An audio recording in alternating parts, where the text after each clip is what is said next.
Assalamualaikum warahmatullahi wabarakatuh. Perkenalkan, nama saya Andini Agustiani. Saya di sini akan mereview materi jurnal dari hukum pidana lanjutan, yaitu kebijakan penegakan hukum dalam sistem peradilan pidana di Indonesia.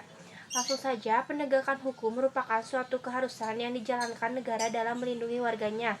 Karena penegakan hukum adalah penegakan nilai-nilai keberanian dan keadilan. Usaha penanggulangan kejahatan dengan hukum pidana pada hakikatnya adalah bagian dari usaha penegakan hukum pidana. Penegakan hukum pidana diwujudkan melalui kebijakan hukum yang merupakan bagian dari politik hukum nasional.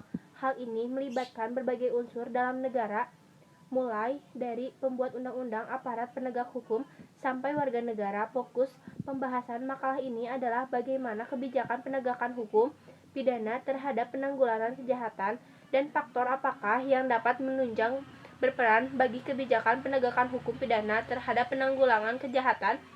Pembahasan materi ini terdiri dari 4 poin utama, yaitu kebijakan penegakan hukum, faktor-faktor perundang-undangan, faktor penegakan hukum, dan faktor budaya hukum masyarakat. Kajian yang berkesimpulan bahwa kebijakan penegakan hukum pidana dapat dimulai dengan pembentukan produk hukum yang dapat dan sesuai berkembangnya di masyarakat. Adapun kendala yang dihadapi penegakan hukum dapat bersumber dari perundang-undangan, aparat penegak hukum, dan budaya masyarakat.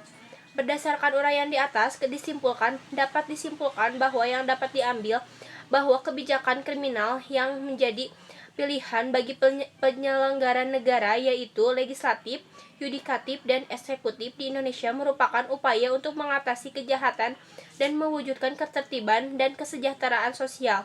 Kebijakan penegakan hukum pidana terhadap penanggulangan kejahatan dalam angka pembaruan hukum pidana di Indonesia dapat dimulai dengan pembentukan produk hukum yang tepat dan sesuai dengan perkembangan masyarakat dan perkembangan ilmu pengetahuan teknologi, misalnya aturan hukum pidana yang terkait dengan perkembangan teknologi informasi, internet, dan bentuk-bentuk transaksi elektronik yang melahirkan Undang-Undang Nomor 11 Tahun 2008 tentang informasi dan transaksi elektronik.